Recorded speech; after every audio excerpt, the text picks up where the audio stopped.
Assalamualaikum warahmatullahi wabarakatuh. Kembali lagi di channel Jeritan Misterius. Apa kabar kalian semua? Semoga sehat selalu dan semoga diberi kelancaran dalam segala urusannya. Di kesempatan kali ini saya akan membawakan sebuah cerita yang berjudul Bekerja dengan temanku yang ternyata sudah meninggal. Bagaimana dan seperti apa kelengkapan ceritanya? Tentunya tak usah berlama-lama, langsung saja kita masuk ke ceritanya.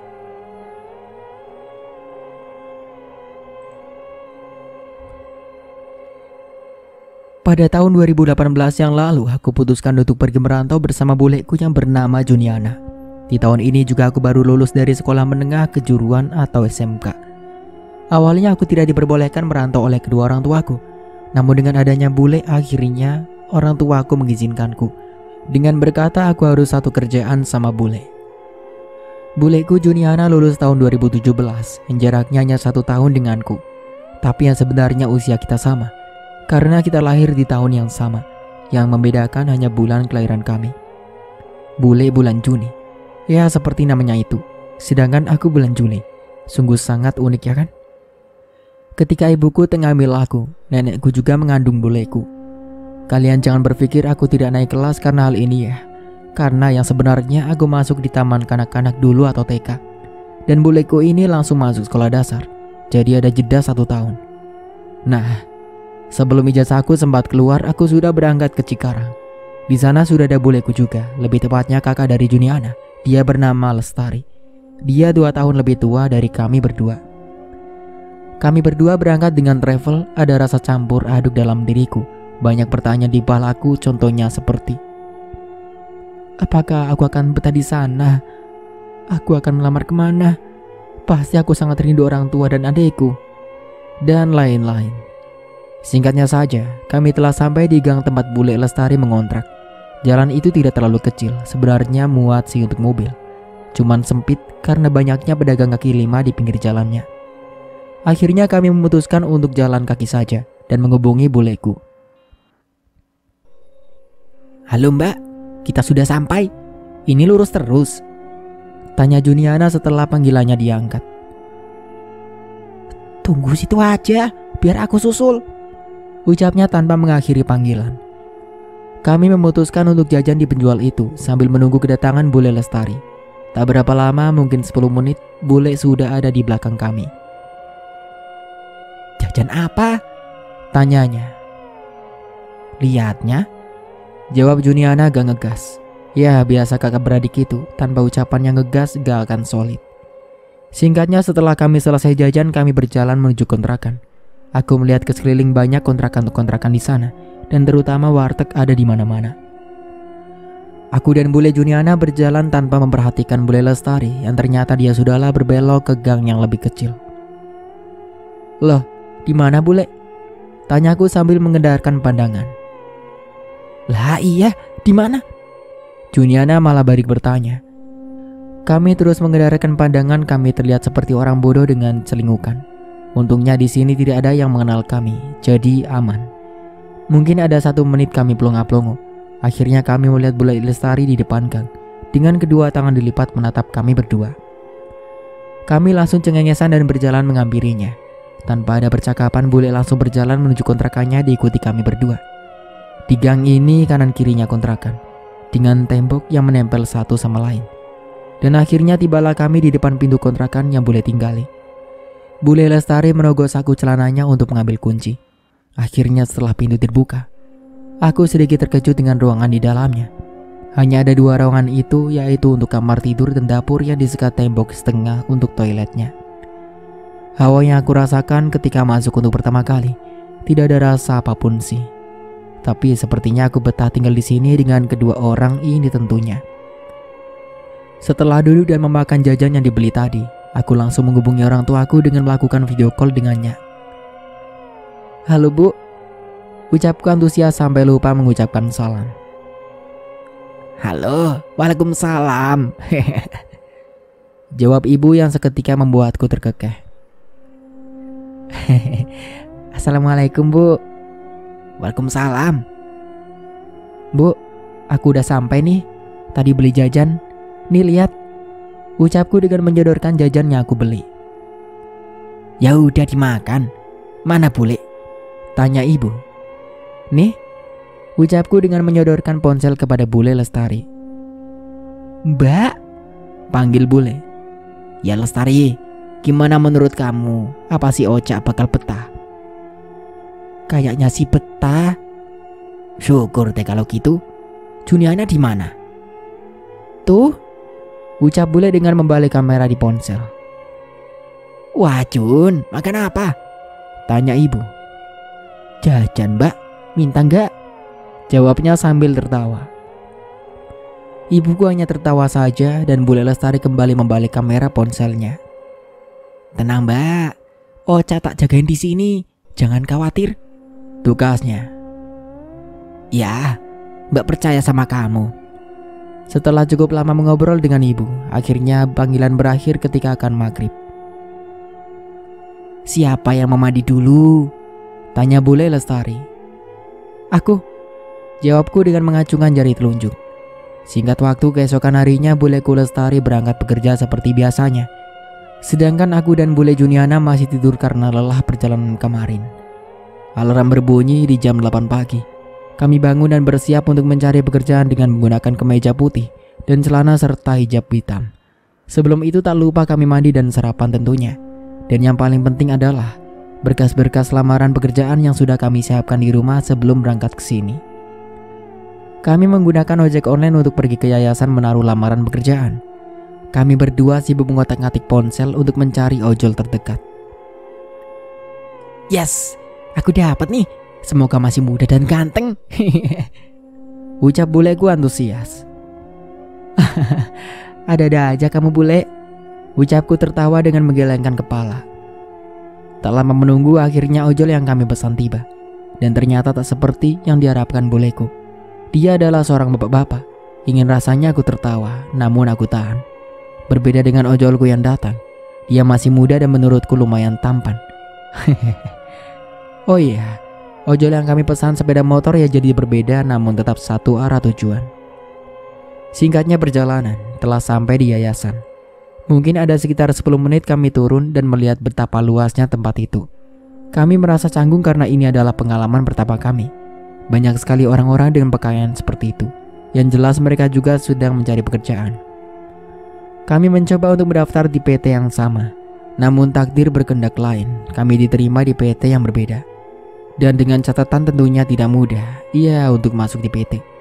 Banyak sekali rintangan yang harus kami hadapi dan harus bolak-balik yayasannya juga. Belum lagi ada tes tertulis, tes kesehatan dan lain sebagainya. Dan itu jaraknya agak cepat. Bahkan sampai berminggu-minggu atau bahkan berbulan-bulan. Kami juga mendaftar ke beberapa PT bahkan sampai datang ke sana. Namun belum diterima. Aku singkat saja agar ceritaku ini tidak membosankan. Bagi kalian yang sedang mencari pekerjaan atau berproses di PT, pasti tahu rasanya gimana. Oke. Jadi singkatnya setelah kami selesaikan semua proses, aku telah dijadwalkan untuk berangkat minggu depan di PTB. Ya sebut saja begitu karena aku tak ingin menyebutkan nama PT tersebut untuk menghindari hal-hal yang tidak diinginkan. Sedangkan buleku 2 minggu lebih lama dariku panggilannya, karena prosesnya juga lebih banyak daripada aku. 1 minggu kemudian, aku merasa sangat bersemangat. Karena ini adalah hari pertama aku bekerja, aku bangun jam 5 dan karena alarm bule Lestari juga. Kami mandi bergantian dan melakukan sholat juga bergantian. Bule Juni juga bangun tapi cuman untuk sholat, habis itu tidur lagi. Sedangkan kami berdua buat sarapan. Setelah selesai kami pun makan bersama. Kamu udah tahu PT-nya di mana, Sa? Tanya bule Lestari. Udah kok bule, kemarin sempat diantar oleh pihak yayasan. Ucapku. Hati-hati ya nanti. Oh ya, ini ada sedikit uang buat jaga-jaga kamu. Sambil menyodorkan uang 50.000 untukku. Makasih bule, ucapku. Ya sama-sama. Hati-hati di jalan ya. Kalau ada apa-apa langsung telepon bule Juniana. Iya bule. Singkatnya setelah buleku berangkat, aku memesan ojol untuk pergi ke PT-nya. Sekitar 5 menit ojol itu telah sampai. Baru pertama kali kerja ya Neng? Tanya ojol ketika sudah di perjalanan. Iya bang. Pantesan mukanya masih kecil. Keterima di mana Neng? Di PTB bang. Oh itu, di sini tinggal sama siapa?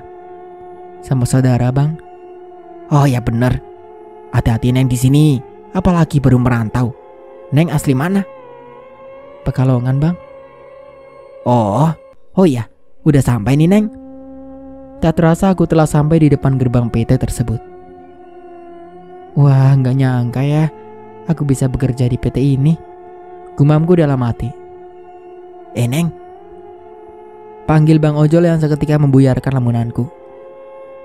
Iya bang, ucapku sambil menyodorkan uang. Setelah ojol itu pergi, aku merasa sangat gugup untuk masuk ke dalam gerbang itu. Aku memutuskan untuk menghampiri Pak Satpam. Pak, mau nanya, karyawan baru harus kemana ya Pak? Tanya aku. Oh itu Neng, nunggu di ruangan itu. Tunjuk Pak Satpam. Oh ya, makasih ya Pak. Iya, sama-sama. Aku pun berjalan menuju ruangan yang dimaksud dengan jantungnya rasanya dak-dikduk. Sampainya di ruangan itu ternyata banyak anak-anak baru yang sama sekali tak aku kenal. Tanpa ragu aku langsung duduk di salah satu bangku yang kosong. Nama kamu siapa? Tanyaku dengan orang di dekatku dengan menjulurkan tangan. Mita, kamu siapa? Ucapnya menyambut tanganku. Aku Ocha. Akhirnya dari perkenalan itu kami menjadi teman dekat. Mita ini adalah orang asli sini dan tempat tinggalnya tidak jauh dari PT. Dia juga suka jalan kaki untuk berangkat hitung-hitung olahraga katanya. Tak berapa lama ada seorang senior dengan seragam datang dan menyuruh kami semua untuk masuk ke ruangan lain yang lebih dalam. Di sana kami memperkenalkan diri masing-masing dan dari mana asal kami. Setelah selesai perkenalan, kami diajak untuk melihat produksi di dalam dan melihat karyawan-karyawan yang bekerja di mesin conveyor.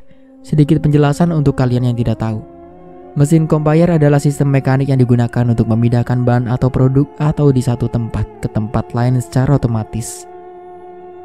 Setelah kami diperlihatkan proses pembuatan dari awal sampai akhir, akhirnya kami ditempatkan di masing-masing posisi itu untuk melihat senior-senior lain yang sedang bekerja. Oh iya, di sini adalah PT pembuatan elektronik ya, dan yang diproduksi adalah speaker dari ukuran kecil sampai besar. Aku ditempatkan pada posisi di kedua setelah mesin utama, yaitu bagian menyatukan magnet dan besi yang bentuknya kotak kecil. Dan di tengahnya ada besi yang menjulang ke atas namun permukaan bawahnya datar. Aku terpisah jauh dari Mita. Dia di bagian paling akhir dari proses ini. Wati, nanti diajarin ya ini. Kalau bisa kalian gantian, biar dia cepat bisa.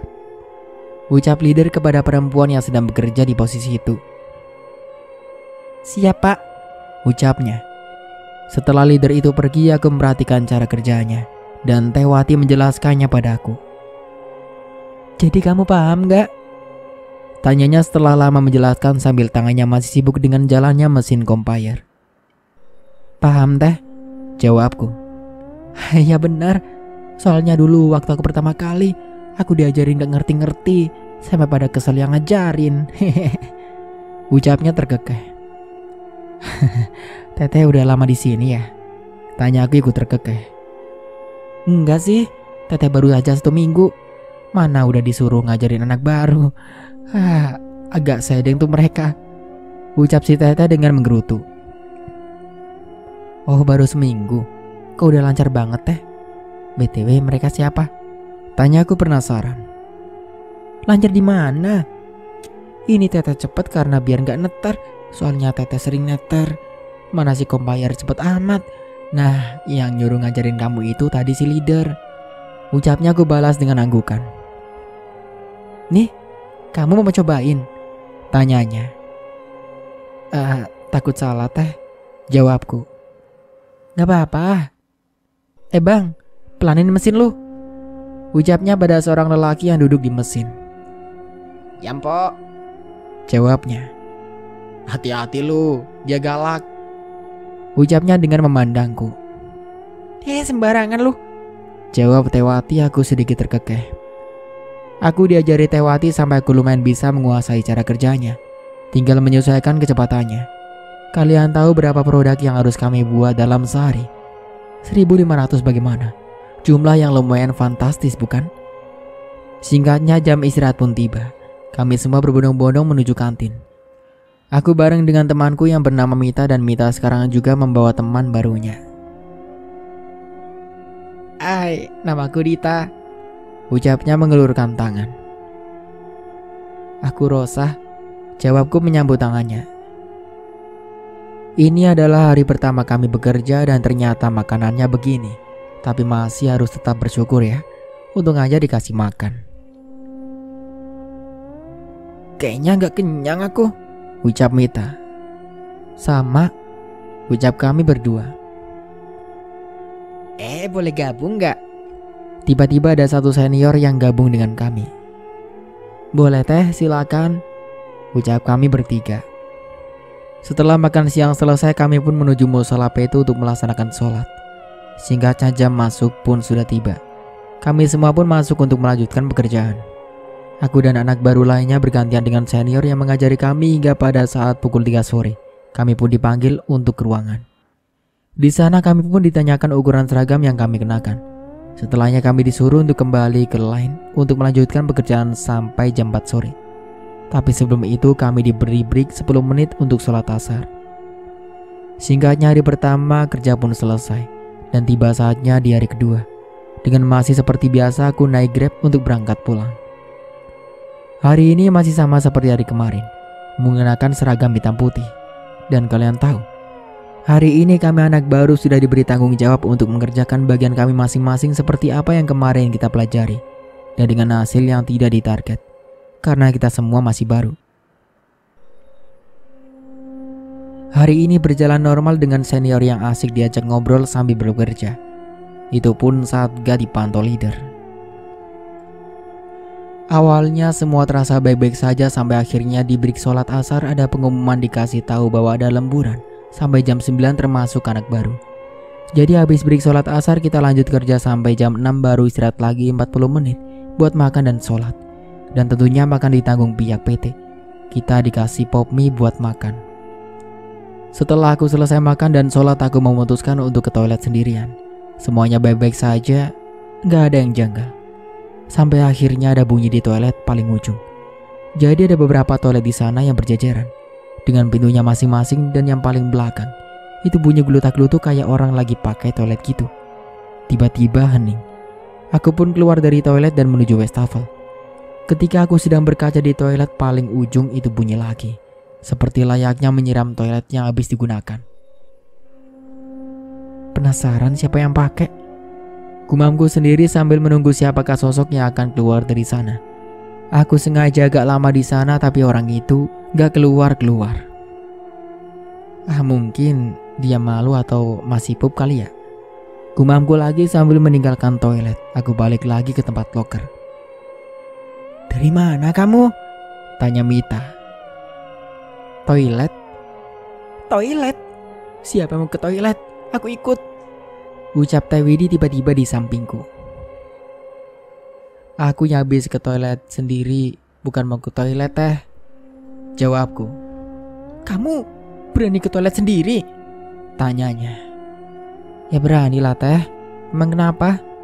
tanyaku menyelidik. Nanti aja deh ceritanya. Anterin aku ke toilet yuk, mau gak?"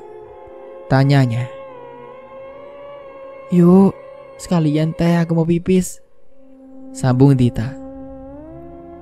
"Iya Teh. Mit, ikut gak?" ajakku. "Enggak, di sini aja."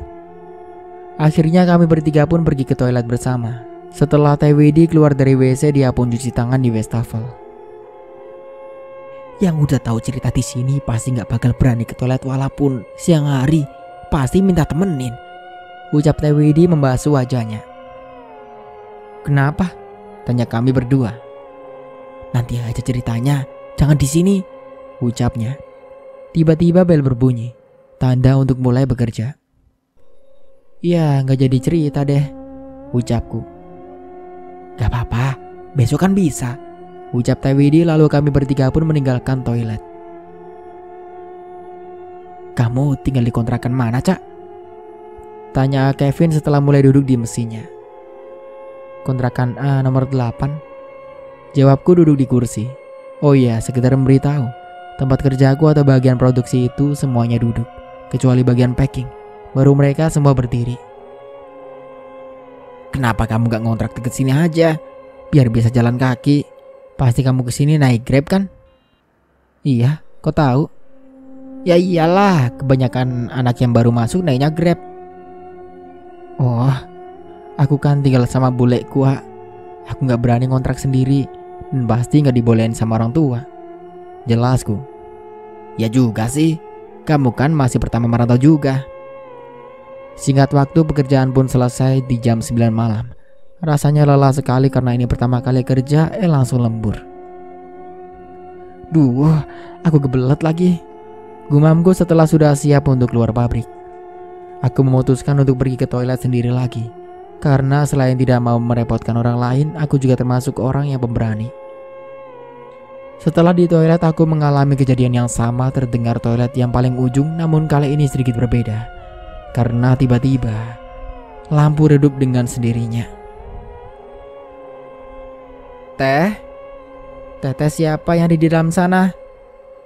Tanyaku di kesunyian toilet. Glutuk-glutuk, kembali toilet itu berbunyi. Teh? Panggilku lagi namun tak ada lagi sautan. Ih, sombong banget, gerutuku yang keluar dari dalam toilet. Teh, mau aku tungguin gak? Biar keluar bareng? Tanyaku lagi memastikan namun lagi-lagi tak ada jawaban. Ya sudah, kuputuskan untuk keluar saja. Ya udah, aku duluan teh. Ucapku berlalu pergi. Aku berjalan keluar toilet, aku dapati telah sepi dan aku melihat di kejauhan ada seorang lelaki di ruang produksi. Aku memicikan mata sampai tiba-tiba. Woi, ngapain? Kau belum keluar? Tanya seorang senior lelaki yang menghampiriku. Habis dari toilet. Jawabku sedikit tergagap. Sendiri? Tanyanya. Iya. Kemudian dia melotot padaku. Kenapa? Tanyaku. Enggak apa-apa, udah sono balik. Aku mau matiin lampu dan nutup pintu ini. Aku pun langsung bergegas berjalan meninggalkan dia sampai baru beberapa langkah. Lain kali jangan ke toilet sendiri, minta temenin, ucapnya. Aku gak mau merepotkan orang lain, jawabku tanpa menoleh. Kena, baru tahu loh, gumamnya yang aku cuekin. Sesampainya di luar gerbang aku mencari-cari ojol yang sudah aku pesan. Rosa ya? Ucap ojol yang menghampiriku. Iya. Sesampainya aku di kontrakan. Wih, hari pertama udah lembur nih. Ucap bule Lestari yang sebelumnya sudah aku beritahu lewat chat kalau aku lembur hari ini.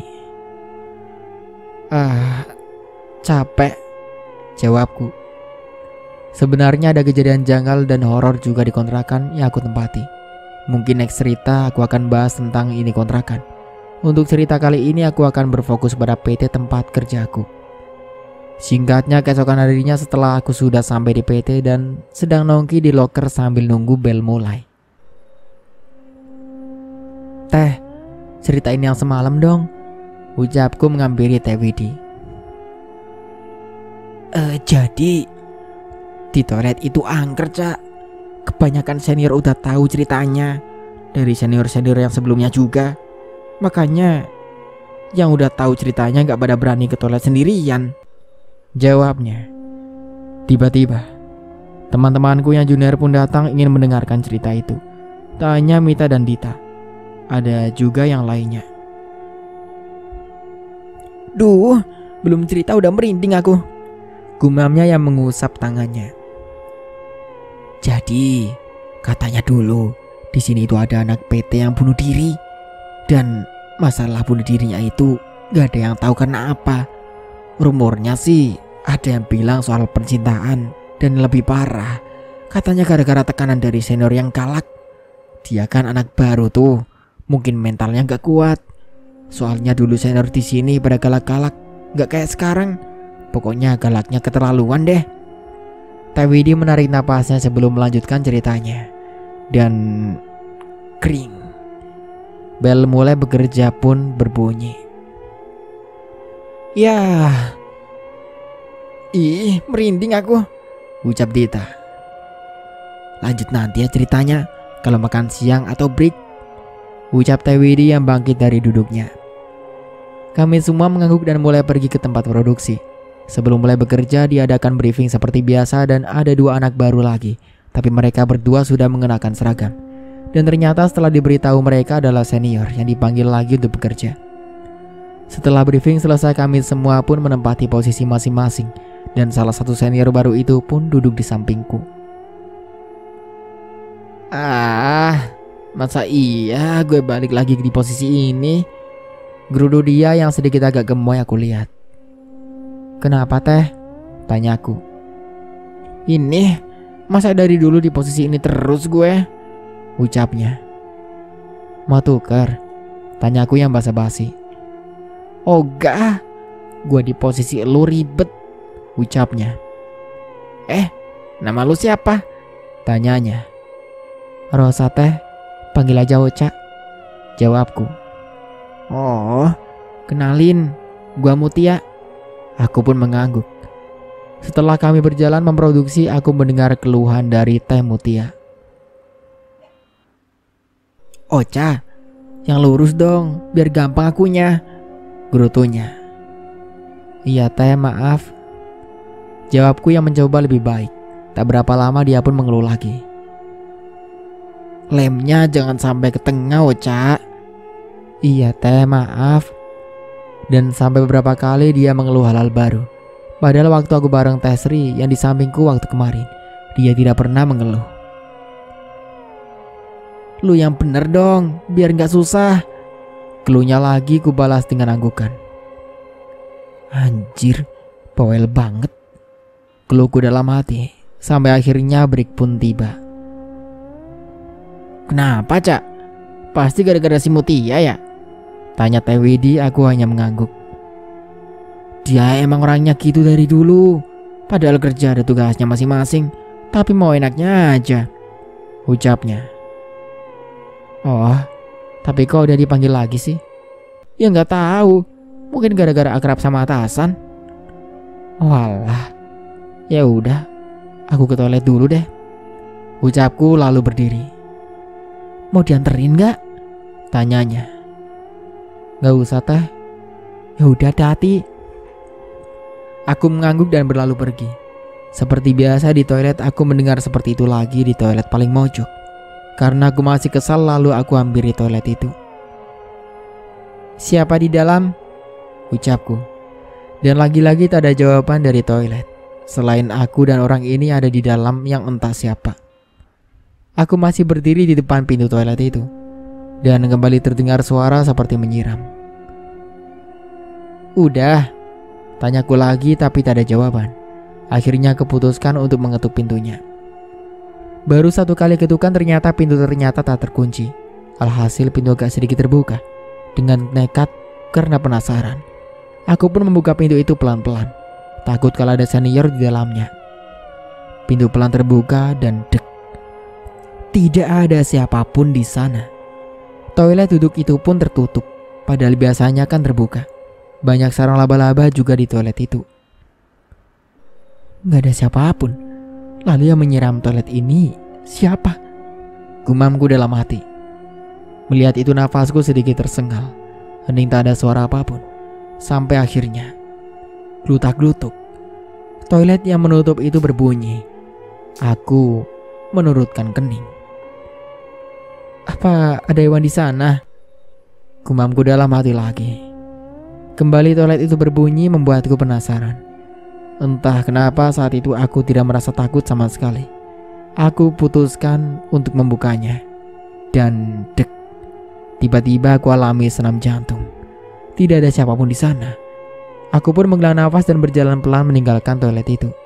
Baru 3 langkah tiba-tiba aku mendengar pintu toilet di belakangku tertutup sendiri, dibarengi suara wanita yang samar. Anjir, gumamku langsung pergi meninggalkan toilet. Singkatnya break telah selesai dan kembali memasuki ruang produksi. Kembali aku mendengar ocehan dari Teh Mutia. Aku kesal, akhirnya aku putuskan untuk mengobrol sedikit dengan Kevin. Panggilku. Ya, kenapa Cak? Tanyanya. Kemudian aku menceritakan hal yang barusan terjadi. Seriusan kamu? Gak ada rasa takut? Tanyanya penuh keheranan. Aku hanya menggeleng kepala. Lain kali jangan sendiri Cak, buat jaga-jaga. Aku tahu kamu pemberani, tapi lebih baik berhati-hati tahu. Daripada makin panjang dia menasihati, aku yakan saja, namun tetap dalam hatiku tidak akan mengajak orang lain jika ke toilet. Singkat waktu jam istirahat pun telah tiba. Teh Widi kok gak kelihatan ya? Gumamku. Pasti penasaran sama kelanjutan ceritanya ya?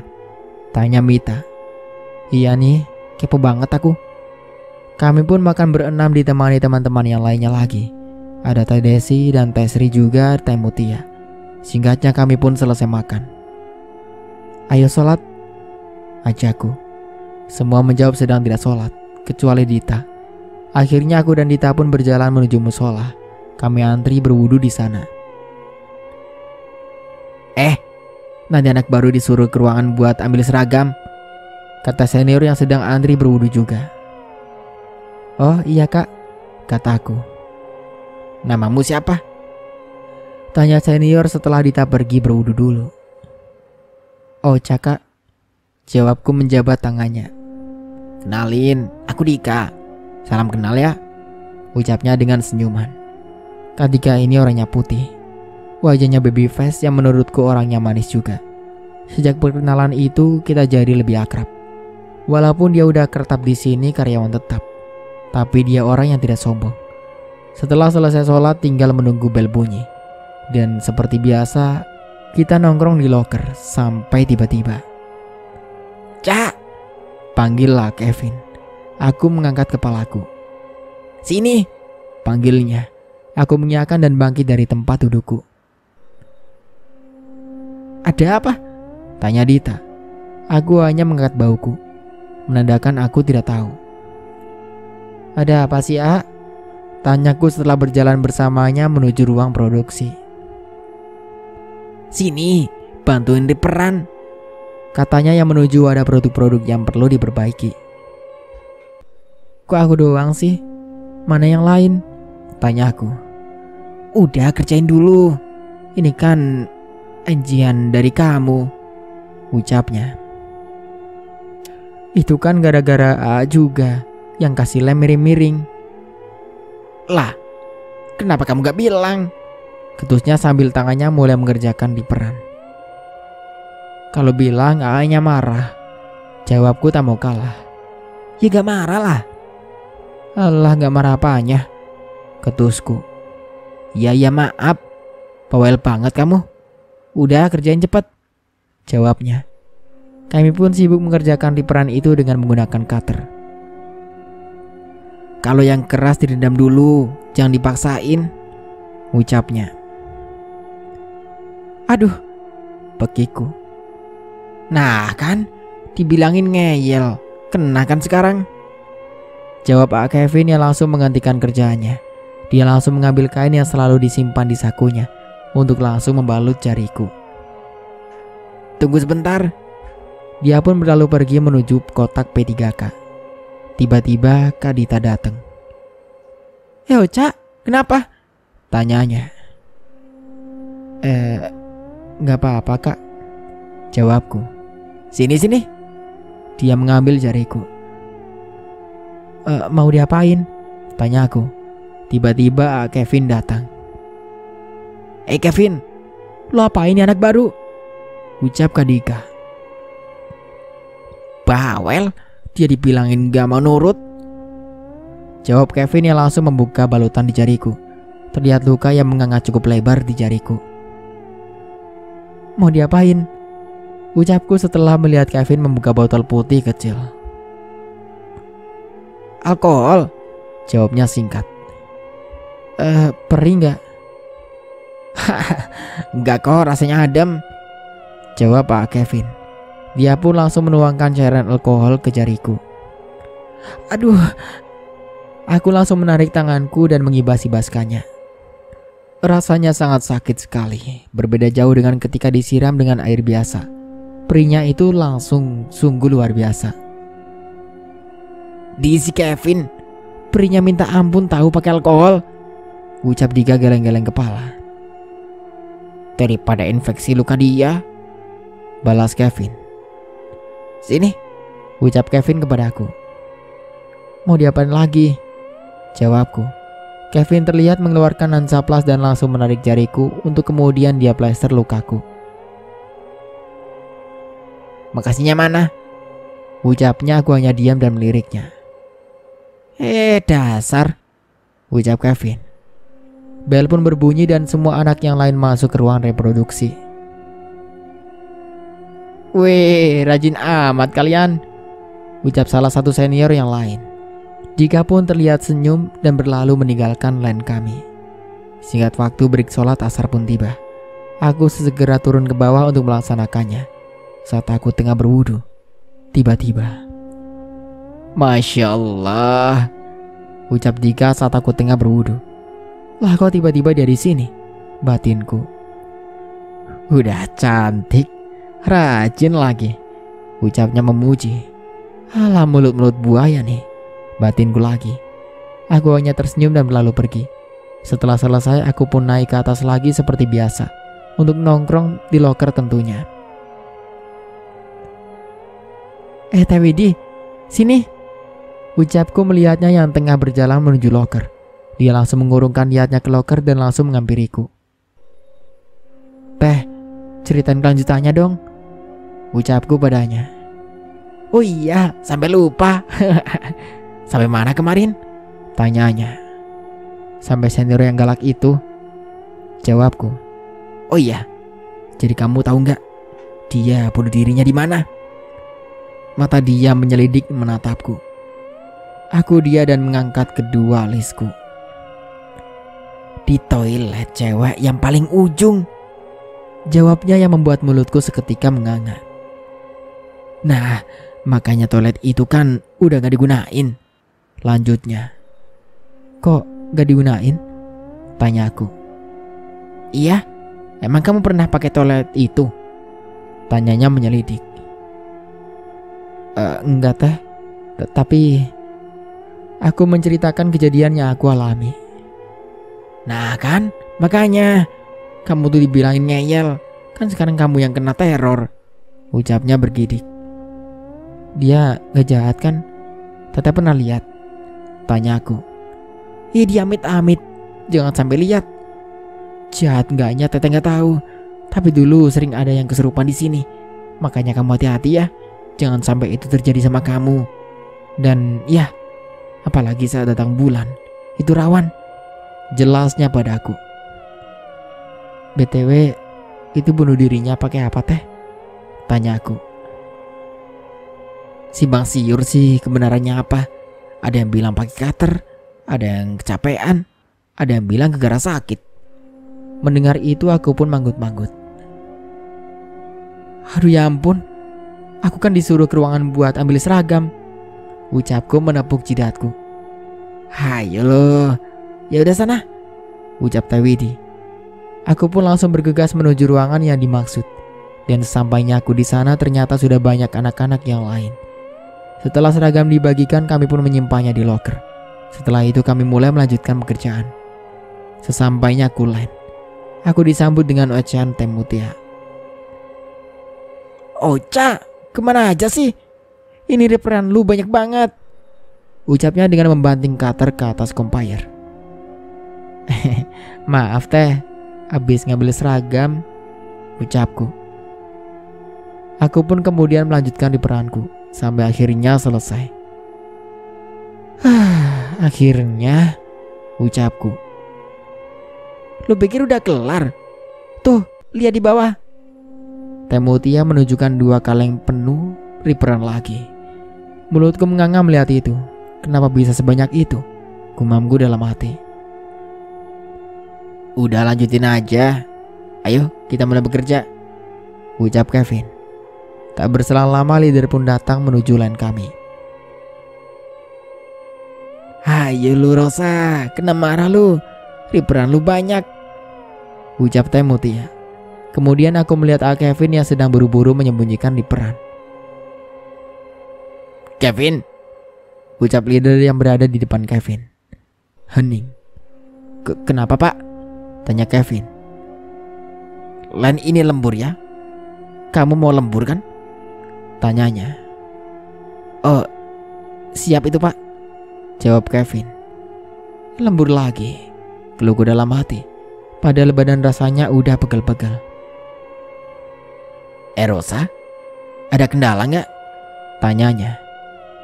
Nggak ada pak, aman, kataku. Oh bagus. Mut, cek ya kerjaan Rosa. Kalau ada apa-apa, tegur aja langsung, ucapnya berlalu pergi. Oh, oke pak, jawab Mutia.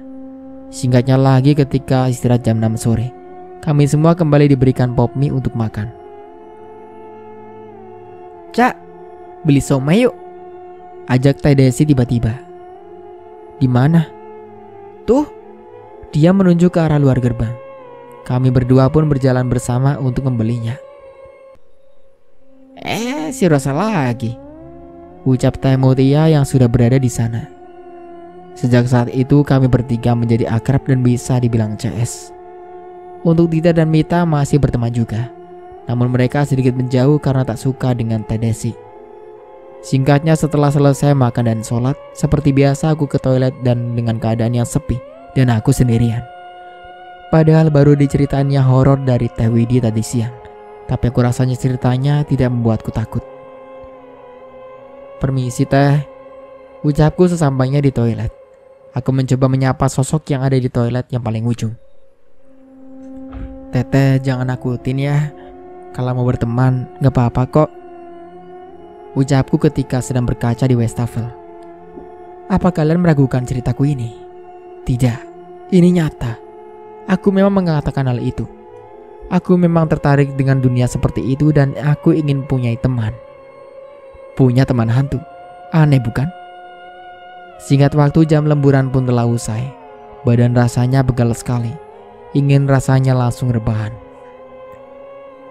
Yuk Cak, bareng, ucap Kak Dika dengan motornya di hadapanku. Maaf Kak, aku udah pesan ojol, ucapku. Batalin aja, emang udah sampai. Mana ojolnya? Tanyanya. Bentar lagi Kak, aku kasihan kalau mau dibatalin, ucapku beralasan supaya tidak pulang bareng dengan Kak Dika, yang padahal aku belum menemukan ojol. Di aplikasi sedang loading mencari driver terdekat. Ya udah, kakak tungguin sampai ojolnya datang, ucapnya mematikan motor. Nggak usah Kak, nanti kakak kemalaman lagi, ucapku. Tiba-tiba, Dika, bapak nebeng ya, ucap salah satu bapak-bapak dengan seragam PT juga. Akhirnya mereka pun pergi.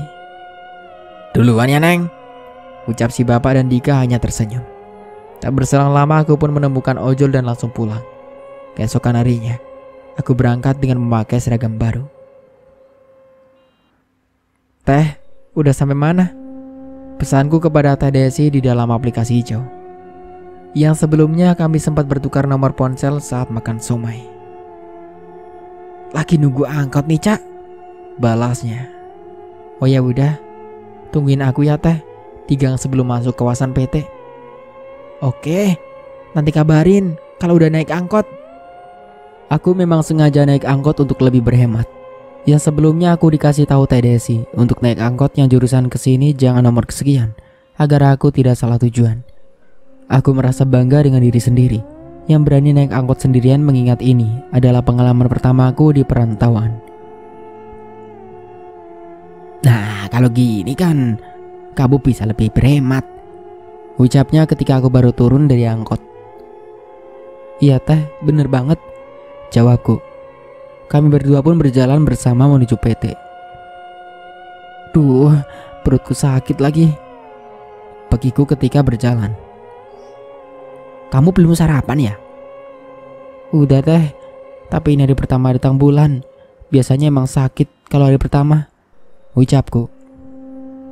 Oh iya emang, Teteh juga suka gitu. Nanti minumnya anget, jangan es dulu. Aku mengangguk dan kami pun melanjutkan berjalan. Singkatnya, di saat kami akan mulai bekerja, aku melihat sosok laki-laki di sampingku yang waktu itu berada di samping Tewati, yang seharusnya dia berada di lane 1 bersama Tewati.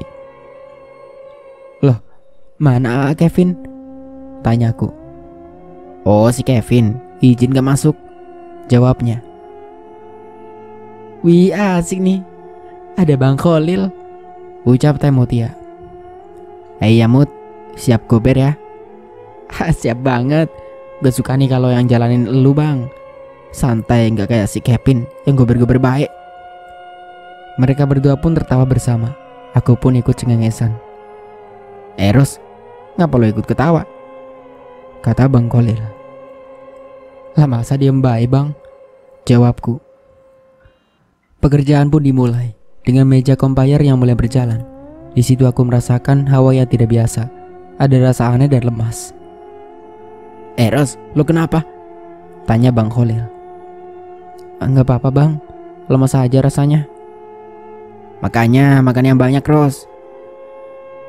"Bang, bisa ganti panggilnya Ca aja gak sih? Aku gak suka kalau dipanggil Ros, terkesan galak kayak Kak Ros," ucapku protes. "Enggak apa-apa, gue suka panggil lu Kak Ros." Terserah deh," ucapku kembali melanjutkan pekerjaan. Tak berselang lama, samar-samar aku mencium bau melati dari arah packing yang semakin lama semakin menusuk hidungku. Awalnya aku abaikan, ya mungkin itu parfum seseorang yang benar lagi akan hilang. Aku merasa makin lemas dan bau itu tak kunjung hilang. Sampai akhirnya aku berkata, "Temut, nyium bau melati gak?" tanyaku padanya. Ya bener aja lu, gue gak nyium apapun," jawab Teh Mutia sedikit kaget. "Beneran Teh, baunya kenceng banget," keluhku. Bang, si Rosa nih katanya nyium bau melati, ngeri gue," ucap Teh Mutia. Yang bener lu Ros, hati-hati lu." "Badanku lemes bang," ucapku. Bahaya nih Mut, lu mau istirahat dulu gak?" tanyanya. "Enggak bang, masih kuat kok." "Jangan kelamun lu, cepet baca ayat pendek sama istighfar." Aku pun hanya mengangguk. Selama bekerja, Bang Kholil dan Teh Mutia memanggilku untuk memastikan aku tetap baik-baik saja. "Ros, masih bau melati gak?" tanya Bang Kholil. Aku hanya mengangguk. "Perasaan kita gak nyium bau apapun ya Mut," ucapnya. Jadi yang mencium bau melati ini hanya aku saja. Aku teringat kata-kata dari Teh Widi. Kalau wanita yang sedang datang bulan lebih rawan. Aku pun terus bersifar memastikan diriku baik-baik saja. Tak berapa lama, mataku terpejam, semua jadi gelap. Aku tidak merasakan apapun, tapi posisiku masih terduduk. Sampai akhirnya, "Ros!" Aku mendengar teriakan Bang Kholil dan Teh Mutia. Membuat aku langsung membuka mata. Aku bingung dan langsung menatap Bang Kholil. "No lihat, masa lu neter?" ucap Bang Kholil yang lalu turun dari mesin. Aku hanya diam dan melihat di depan meja kembayarku. Banyak yang aku teterkan. Bukannya gercep membantu, aku masih terbengong saja akan kejadian yang terjadi barusan. Aku berpikir apa mungkin aku tertidur atau aku akan pingsan, tapi gak jadi. Dan aku pun menyadari bau melati itu telah hilang. "Woi, bantuin, malah bengong lu," ucap Teh Mutia. Aku hanya diam dan mulai membantunya. "Lu kenapa sih Ros?" tanya Bang Kholil. Aku mengembuskan nafas kasar. Ditanya tuh jawab," keluh Teh Mutia. "Gak apa-apa bang, cuman ngantuk aja," jawabku. "Makanya Ros, jangan begadang mulu," ucap Bang Kholil yang naik ke mesinnya lagi. "Ya maaf ya, udah buat neter," jawabku. Kami pun mulai melanjutkan pekerjaan. Aku mencoba sebisa mungkin tetap terjaga. Sambil bel istirahat pun bunyi. "Ayo Cak, makan," ucap Teh Desi. Teteh duluan aja, aku mau ganti pembalut dulu," ucapku. "Oh, mau temenin gak?" "Gak usah Teh, aku cuma sebentar, nanti langsung nyusul Teteh. Oh iya, aku nitip satu boleh?" es kopi, ucapku padanya memberikan uang. Oke deh, sama bakso nggak? Tanyanya. Boleh teh. Setelah itu aku pun menuju loker terlebih dahulu. Oca, nggak makan? Tanya ke Kak Dipka yang tiba-tiba di belakangku. Nanti kak, jawabku yang membuka kunci di loker. Mau makan bareng? Tanya kakak Dika lagi. Sebelum aku sempat menjawab, terlihat seorang wanita senior yang masuk dan menghampiri kakak Dika. Mereka berdua pun menjauh dariku dan mengobrol di kursi. Aku menghiraukan mereka saja, lalu mengambil pembalut di loker dan bergegas ke toilet. Ya ampun, sepi banget, gumamku. Aku pun masuk ke salah satu toilet. Dan seperti biasa gangguan dari sosok itu lagi. Seperti bunyi toilet, dan kali ini aku mendengar seperti dia keluar dari toilet dan berjalan ke depan pintu toiletku. Jangan ganggu teh, maafin aku kalau punya salah, gumamku sendiri. Aku merasakan kalau dia tengah berdiri di depan pintu toiletku. Aku pun tak menghiraukannya sampai aku belum selesai. Kemudian aku membuka pintu. Bismillah. Setelah pintu terbuka, tak ada siapapun di sana. Aku pun mengendus kesal dan keluar dari toilet. Aku berjalan dengan membalas pesan dari Tadesi hingga tak aku perhatikan langkahku sampai akhirnya. Aku hampir terjatuh ketika aku dapati aku menabrak seseorang. Apa kalian bisa menebaknya? Ya, itu adalah Kak Dika. Dan ini seperti adegan di drama Korea. Ketika aku menabrak dan hampir terjatuh, dia pun memegangiku. Kami menatap satu sama lain beberapa detik, hingga akhirnya Kak Dika melepaskanku. Maaf Cak, bukan maksudku. Ucapan Kak Dika terpotong.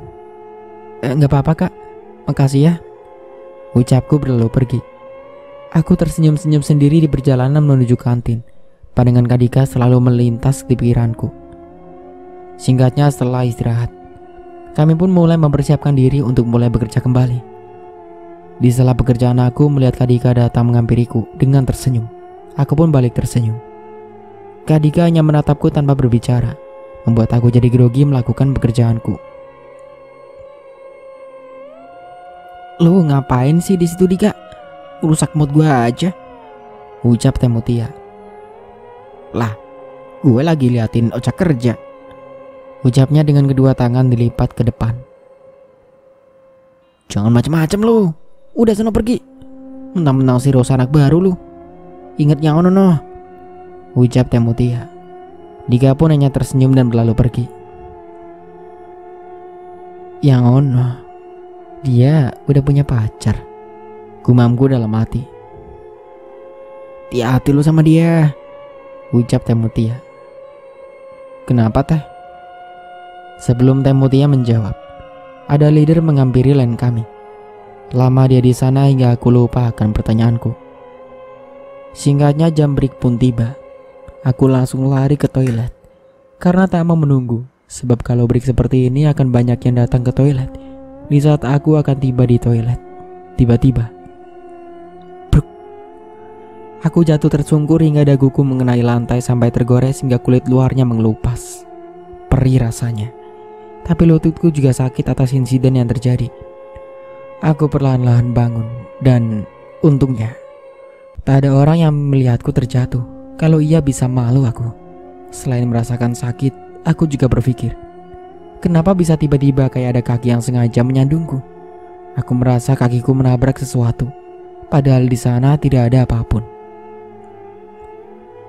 Apa ini ulah penunggu di sini ya? Tapi kan aku nggak salah apapun, gumamku sendiri. Kemudian aku berjalan menuju ke toilet dengan meringis kesakitan. Setelahnya aku langsung ke kotak P3K untuk mengambil Hansaplas. Cak. Tiba-tiba ada yang memanggil namaku. Aku pun menengok mencari-cari suara tersebut. Kuliah di sana wajah yang tak asing. Seorang senior yang tempo hari menegurku saat malam hari. Dia pun mengisyaratkan agar aku mendekatinya. Ada apa? Tanyaku padanya. Akhir-akhir ini aku sering lihat Dika kayak deketin kamu, ucapnya tiba-tiba yang membuatku kaget. Lalu kenapa? Tanyaku. Aku cuman mau ngasih tahu kamu, sebaiknya kamu jauhin dia. Sontak aku tambah makin bingung. Apa alasannya? Tolong coba jelaskan. Apa dia udah punya pacar? Tanyaku dengan memicingkan mata. Lebih dari itu, ucapnya. Aku pun melongo. Kamu pernah lihat kan senior cewek yang putih itu sering bareng sama Dika di sela-sela break atau istirahat? Sambungnya kembali. Oh iya, aku ingat. Dia pacarnya? Iya, dia pacarnya. Dan mereka hubungan diam-diam agar tidak ketahuan. Ya iyalah, diam-diam. Kan di PT gak boleh pacaran, ucapku, yang sedikit merasa kecewa dengan kebenaran ini. Tapi aku mencoba biasa saja. Iya, aku tahu itu. Tapi ini lebih dari apa yang kamu bayangin. Sebenarnya Dika itu udah punya istri dan anak yang usianya baru 8 bulan. Apa? Dia sudah punya istri? Lalu apa yang dia lakuin selama ini? Dan ya, dia juga punya pacar. Lalu bagaimana dengan nasib anak dan istrinya? Aku terdiam memikirkan itu semua. Makanya aku kasih tahu kamu supaya kamu jauhin dia, agar kamu tidak terseret ke hubungan gila itu. Kamu masih baru di sini. Nanti kamu pasti lebih gampang dimanfaatin si Dika, karena Dika tahu kamu masih polos, ucapnya dengan menatapku. Makasih ya kak, aku udah dikasih tahu, ucapku dengan menundukkan kepala. Tak kusangka wajah Dika yang baby face itu udah nikah dan dia termasuk golongan yang tidak setia dengan memanfaatkan wajahnya itu. Udah ya, mulai sekarang jauhin dia. Gak usah respon dia. Jangan mau juga dianterin pulang, ucapnya. Aku pun mengangguk. Oh iya, maaf ya, udah nenggur kamu tempo hari. Kenalin, aku Akbar, ucapnya dengan mengulurkan tangan. Aku menyambut tangannya dengan berkata, udah tahu nama aku kan? Ucapku. Iya, banyak senior yang tahu kamu gara-gara si Dika deketin kamu. Aku merasa malu akan hal itu. Tiba-tiba bel berbunyi dan Kak Akbar pergi meninggalkanku untuk menuju ke lain dia. Singkatnya, setelah aku pulang dan dikontrakan, aku menelpon orang tuaku dan menceritakan semua yang terjadi di PT, kejadian horor yang menimpaku di sana. Dengan ini akhirnya ayahku mencari tahu tentang apa yang terjadi sebenarnya. Ayah berzikir di malamnya setelah aku menelpon dengan sebelum bertanya dengan Pak Ustadz. Dan hal yang tak terfikirkan dan di luar nalar terjadi. Ketika tengah malam ayahku sedang berzikir di ruangan tempat sholat dan ibuku sudah tertidur di kamarnya dengan adekku. Pintu kamar diketuk dengan pelan. Ibuku yang sedang tertidur pun mendengar ketukan itu samar-samar dan mencoba membuka matanya perlahan. Ibuku tiba-tiba mencium bau melati yang sangat kuat. Pintu kembali diketuk dengan pelan. Ibu menatap pintu kamar itu dengan seksama, sampai tiba-tiba ada sosok yang menembus pintu kamar dan melayang dengan sangat cepat menghampiri ibuku yang menatapnya. Sosok itu memiliki rambut yang panjang dengan gaun merah dan wajahnya saling berhadapan dengan ibu. Seakan sosok itu ingin memakan ibuku. Kata ibu, wajahnya pucat dengan mata yang menatap ibu tajam. Katanya, kalau sosok berbaju merah itu biasanya disebut kuntilanak merah itu akan jahat dan mungkin baunya juga busuk. Tapi sosok ini berbau melati. Saat bertatapan dengan ibu pun, baunya benar-benar melati yang menusuk hidungnya. 2 detik kemudian ibu pun berteriak membangunkan adikku yang masih berusia 6 tahun itu. Sosok itu pun menghilang menyisakan bau melati di kamar. Tak berselang lama ayah datang ke kamar. Dia datang sini, Bu, ucap ayah yang mengedarkan pandangan. Baunya masih di sini, lanjutnya. Ibu pun menceritakan hal yang barusan terjadi dengannya. Ayah tak mendengar karena mungkin dia sedang fokus dengan zikirnya dan jarak kamar dengan ruangan sholat tersekat 2 ruangan. Kayaknya dia gak terima dengan kita yang tadi membicarakannya. Bahkan dia juga memberitahu tentang dirinya dengan Pak Ustadz, ucap ayah. Singkat waktu esok pun tiba. Ayah kembali ke rumah Pak Ustadz untuk menanyakan perihal yang terjadi semalam. Dia memang datang semalam, tapi dia cuman ingin berkenalan juga, terutama dengan putri kalian. Ucapnya dengan setelah ayah menceritakannya. Rosa, tanya ayah. Ya, dia sempat mengalami pingsan dan mencium bau melati, bukan?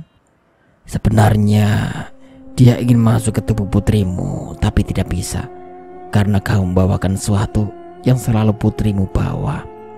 Sosok itu penasaran dengan putrimu. Kenapa putrimu tidak takut dan sempat mengajaknya bicara di toilet, bukan? Itu sebabnya sosok ini penasaran dengan putrimu. Lalu kejadian saat putrimu jatuh. Sebenarnya dia tidak berniat jahat. Cuman putrimu tersandung gaunnya karena sosok itu selalu mengikuti putrimu. Jelas Pak Ustadz, panjang lebar. Apa dia bahaya? Tanya ayah. Tidak, justru dia melindungi putrimu di sana. Melindungi? Ucap ayah dengan mengerutkan keningnya. Ya, bisa dibilang seperti itu. Dia cuma ingin berteman saja. Penjelasan Pak Ustadz yang membuat ayahku lega. Aku akan berkomunikasi padanya agar tidak selalu mengikutinya, sambung Pak Ustadz. Jadi, benar kan? Ini sungguh di luar nalar. Bagaimana bisa sosok di Cikarang itu sampai ke rumahku yang berada di Pekalongan? Itulah sebagian kecil yang terjadi, dan masih banyak hal di luar nalar di dunia gaib lainnya. Balik ke cerita. Lalu Pak Ustadz, apa benar dia sosok yang sudah melakukan bunuh diri di sana? Tanya ayah. Ya, benar itu dia. Tapi dia hanyalah jin korin dari gadis yang bunuh diri itu. Dan saking lamanya dia tinggal di sana, dia jadi berubah dengan penampilannya sekarang. Dulu sosoknya masih pakai seragam PT dan sering menangis. Jelas Pak Ustadz. Setelah cukup puas berbicara dengan Pak Ustadz, ayah pun pulang dan menceritakan ini kepada ibu. Singkatnya, setelah aku pulang bekerja, ayahku menelpon dan menceritakan hal yang ayah tahu dari Pak Ustadz kepadaku. Aku pun sekarang mengerti dan mencoba untuk jadi teman yang baik untuk sosok yang aku beri nama Melati. Ya, walaupun aku tak bisa melihatnya, namun aku sering memanggil dan berbicara sendiri di toilet. Melati tidak meresponku, namun aku tahu dia mendengarkan ceritaku.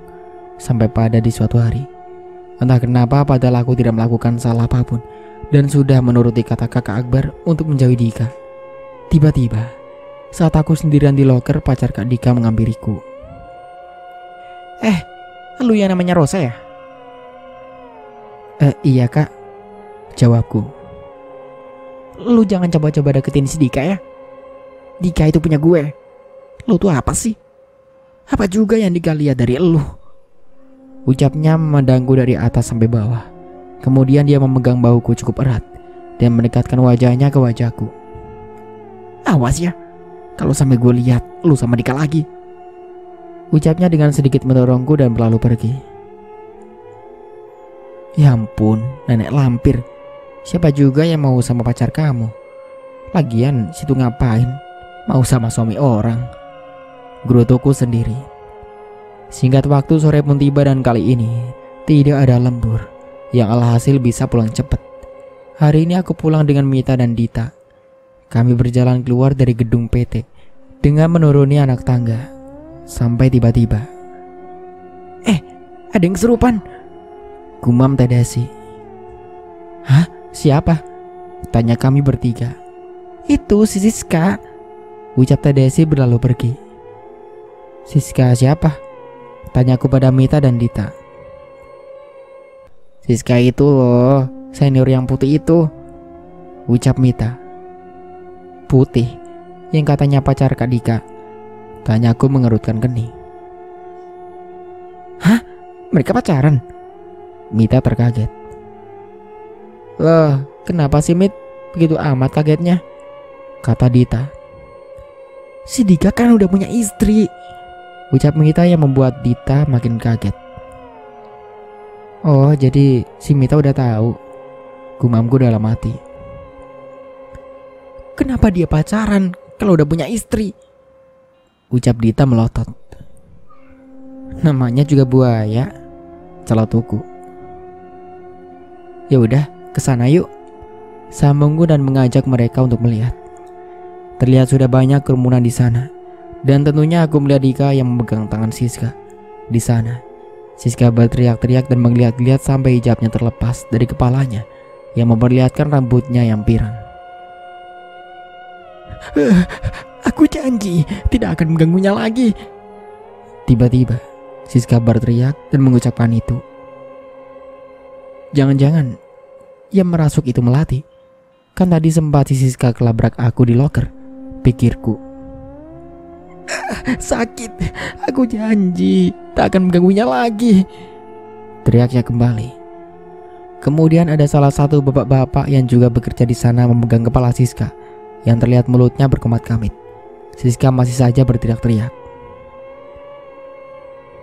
Ayo pergi, merinding aku, ucap Dita. Kemudian aku iakan bersama Mita. Kami bertiga pun berjalan menjauhi kerumunan. Kami berjalan cukup pelan dan sesekali mengabadikan foto bersama. Sampai akhirnya Rosa, panggil salah satu senior. Iya, kenapa? Aku merasa sedikit kaget. Ini si Siska nyariin kamu, ucapnya yang seketika membuat jantungku berdebar. Masa iya? Emang kenapa? Tanyaku. Gak tahu, katanya dia pengen ketemu kamu, ucapnya yang membuat aku semakin senam jantung. Gak bisa, maaf, aku mau pulang. Udah ditungguin saudara aku nih. Besok aja ya, kalau mau ketemu. Sampaiin maaf aku ke dia ya, ucapku berdalih karena tak ingin bertemu dengan Siska. Ya udah jam pulang juga. Sana istirahat, hati-hati di jalan, ucapnya berlalu pergi. Dih, apaan sih, gak jelas banget. Gerutu Dita yang langsung menggandengku berjalan bersama. Kami pun pulang bersama menuju rumah Mita. Singkat waktu keesokan harinya saat aku tengah berada di loker sendirian dengan memainkan ponselku. Rosa, panggil seorang dan aku menoleh sumber suara itu. Ternyata si senior putih itu yaitu si Siska. Dia berjalan mendekatiku dan kemudian duduk di dekatku. Aku memandangnya dengan tatapan bingung. Aku minta maaf ya atas kejadian kemarin. Mungkin sikapku terlalu berlebihan dengan kamu, ucapnya tiba-tiba dengan meraih tanganku. Iya kak, ucapku terbata yang masih bingung dengan sikap dia.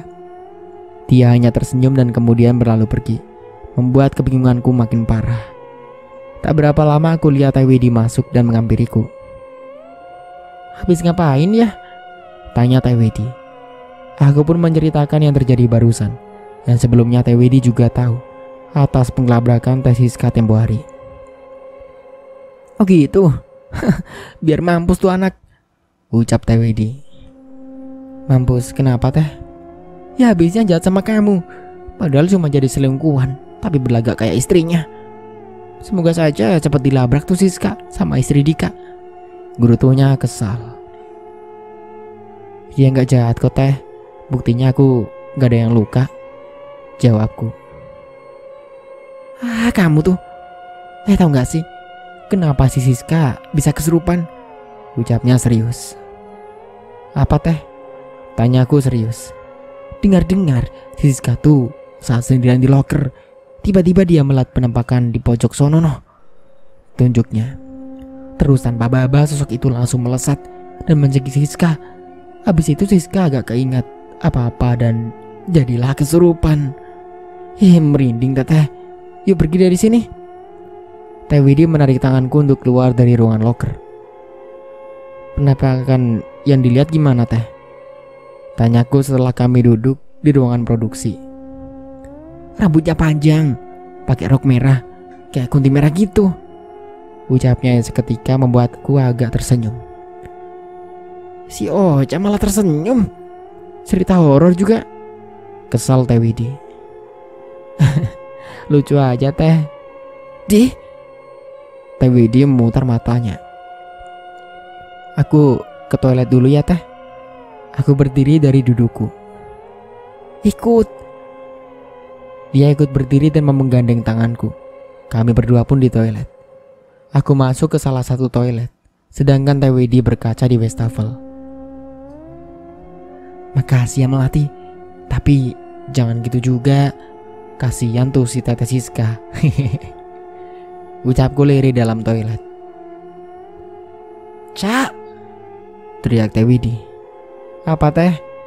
Sautku. Kamu ngomong sama siapa? Tanyanya. Aku nggak ngomong kok. Elahku. Setelah kejadian ini, tidak ada hal janggal lainnya di PT tempatku bekerja. Semuanya berjalan normal. Sampai akhirnya aku habis kontrak dan berpamitan dengan semua yang ada di sana, termasuk dengan Melati, karena kontrakku tidak diperpanjang dengan alasan yang tidak masuk akal menurutku, yaitu karena aku tidak pernah ngasih sesuatu ke atasan. Ya, pikiranku kerja di sini bukan cari muka. Padahal aku kerja nggak pernah bikin masalah, tapi ya tetap yang kayak aku kalah sama yang pandai cari muka. Gak usah disebut juga ya siapa orangnya. Di tahun berikutnya aku juga dibohongi pihak PT itu lagi untuk kerja di sana, tapi aku udah punya pekerjaan baru. Sampai di sini ceritaku. Sebenarnya ada kejadian janggal di kontrakan yang kami tempati, dan akan aku ceritakan di judul yang berbeda. Terima kasih sudah mendengarkan ceritaku. Dan begitulah akhir dari ceritanya. Semoga dari cerita ini kita bisa ambil hikmah dan pelajarannya. Semoga terhibur. Saya Dayun pamit undur diri. Sampai jumpa kembali di judul cerita baru berikutnya. Kurang lebihnya mohon maaf. Wassalamualaikum warahmatullahi wabarakatuh.